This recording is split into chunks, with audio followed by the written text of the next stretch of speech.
Am I allowed to swear? Yeah.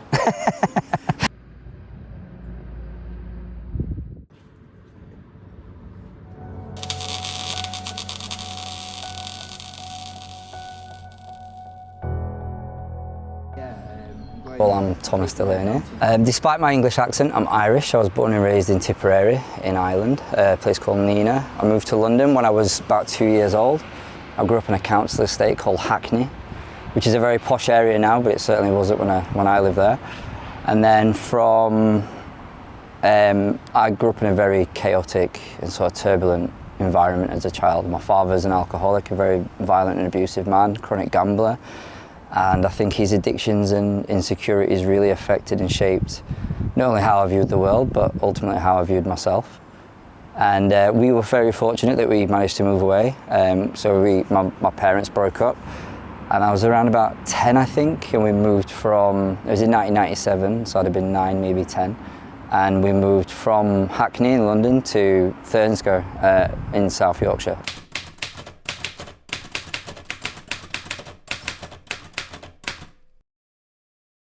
When I was around about 17 years old, that's when I first was introduced to drugs, which was cocaine at first. And then from there, I certainly think I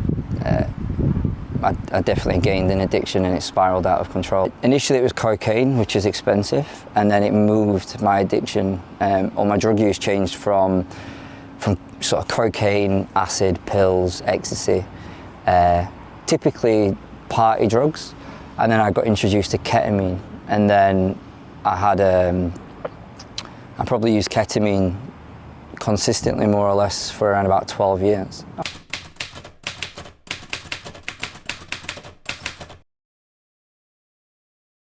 With ketamine, it destroys your bladder, obviously your mental health, like all drugs. But I think the damage that it does to your bladder, and because it's embarrassing, people don't really speak about it.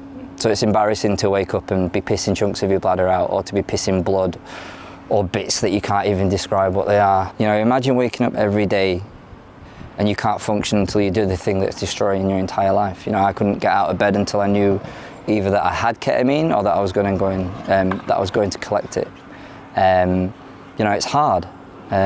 It's soul destroying, and also you're doing something that you know everything tells you that's wrong. You know that taking drugs isn't helping. You know that it's bad for you. You know that it's fucking your life up. But it's still the thing that you need the most. So it's not easy.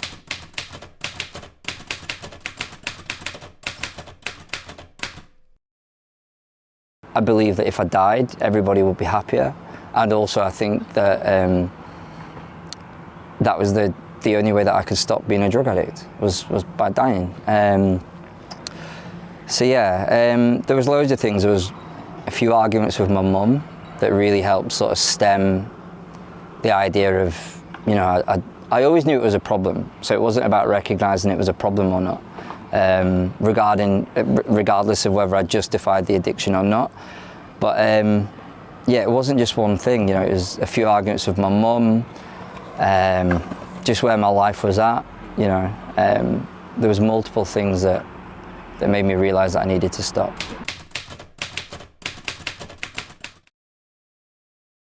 I spent 6.5 months in rehab in Glasgow as well.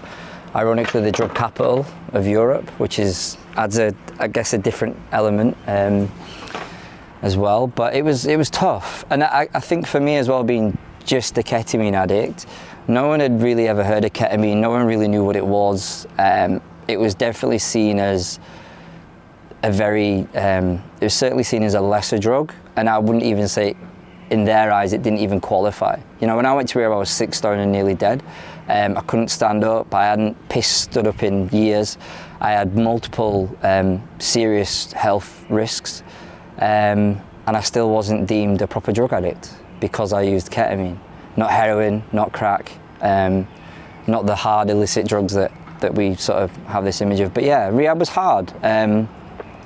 Most of the people I went to rehab with are unfortunately now dead. So that just shows you how difficult it is. You know, I was in rehab with 29 people. 20 of those are dead.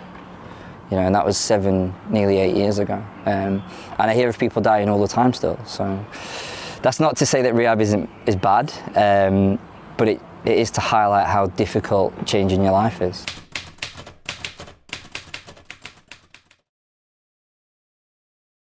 Willpower. I never got better for my mum or for my brothers or for anybody. I got better. I know that sounds very selfish, but you have to be. Like, I needed to get better for me, because I knew if I got better, my relationships would get better. My prospects on life would improve.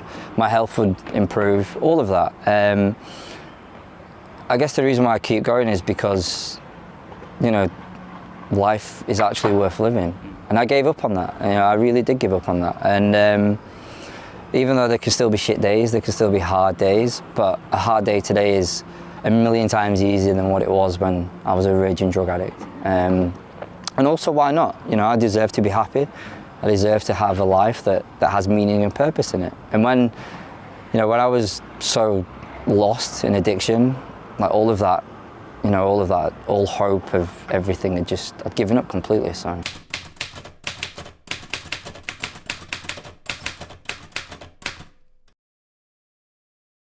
I'd be lying if I said no, but when I say no, there are times where I've thought about using again. There's certainly times where I've been triggered. And don't forget, for me to get better, I needed to really dig deep and actually see, okay, why are you using drugs? Why did you feel like this? Why? There was a million whys that I needed to answer and not even necessarily reason with, but there was things that I needed to understand and then sort of move on from that and just accept what happened, and that was that.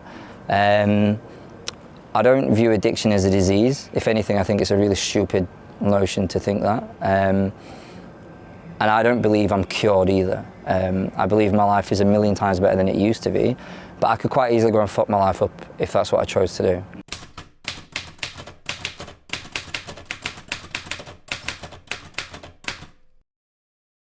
Well, two things. First of all, what is it you're running from? And then secondly, what have you got to lose? Other than the obvious being your life. I think I've never met a person who uses drugs that didn't understand why they use drugs in the first place. I've never spoke to someone and said, why is it you use drugs? And they're like, oh, I don't know. But when you have a deep conversation with someone, especially over a prolonged period of time, people know why they're using drugs. The easy thing is to recognize why you're using drugs, because that's relatively easy. The difficulty is in addressing those issues, and how do you move on from that? How do you reason with that? And how do you rebuild your life from scratch?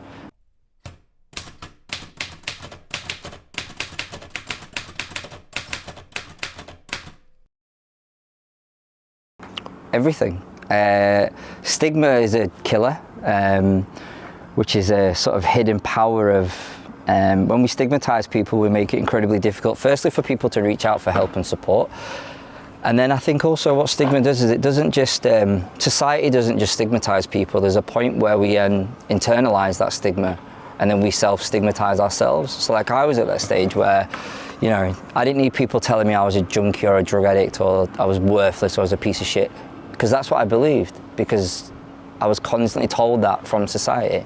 Maybe not specifically people, but you look at the media, how they talk about people who use drugs, especially illicit drugs. They're spoken about in a completely different context than people that are alcoholics, for example.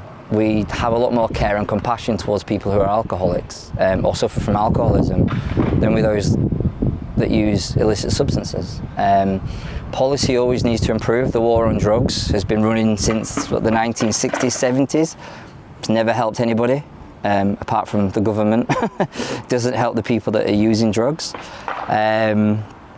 Policy certainly needs to change. I don't agree with legalization, which is a big topic of debate at the moment, but I do believe in decriminalization to help alleviate this stigma, to help address it as a social sort of a health response, a health issue, as opposed to the punitive measures that we've got in place at the moment. Most people, and also most people that use drugs, their lives are manageable to a certain degree.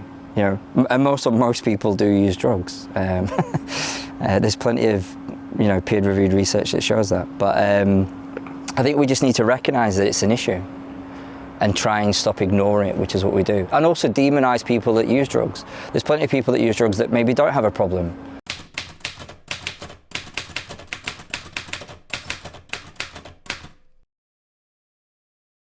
I do lots of things. So I'm an academic researcher. I'm a student at the University of Glasgow. Just graduated with first class honours last year. Towards the back end of my masters now, with all ambitions of doing and fulfilling a PhD. But then I work as a speaker, an educator, and I speak to hundreds of organisations across the UK. I appear in newspapers, magazines, radio, TV, done documentaries. For some reason my story seems to resonate with millions of people across the globe.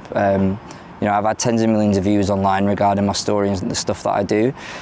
And for whatever reason it seems to garner a lot of interest, which is, you know, if you want to tackle stigma, you know, it's a great platform to have to try and do that. Ultimately the reason why I work with the media is firstly so someone out there that's struggling can see it and think, if this little 6-stone idiot, if he can change his life, then there's no fucking reason that I can't. And that's ultimately why I do what I do. You know, it's not for fame or glory or for money or anything like that. You know, the reason why I do what I do is to prove to people that you can change.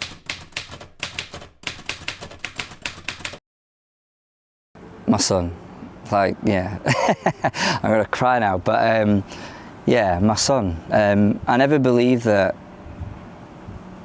I guess I never wanted to be a dad, but it wasn't because I didn't want children or a child. I didn't believe that I would be a good dad because I had such a bad experience with mine. So I sort of forced myself to believe that I would never be capable of being a dad, I would never be a good dad, I'd fail at all the responsibilities of what that presents as well. And yeah, hopefully I'm doing a decent job. And my son's the best thing, you know. And everything that I do, I always talk about my son. Ultimately, I think, yeah, hopefully I can prove to my son that no matter how life, you know, how hard life gets or how fucked up things are, you can still turn it around. And if there's one lesson that I can teach anybody, especially my son, I think that's the one thing that I want him to learn the most.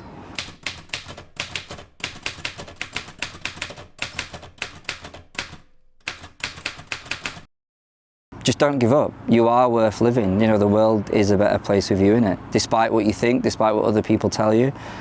And it's scary to change. You know, me getting better was terrifying.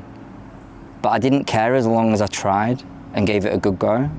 And I knew that I knew that no matter the life I had, no matter what job I did or where I'd live or whatever, I knew that things would work out. And it's having that belief to see it through.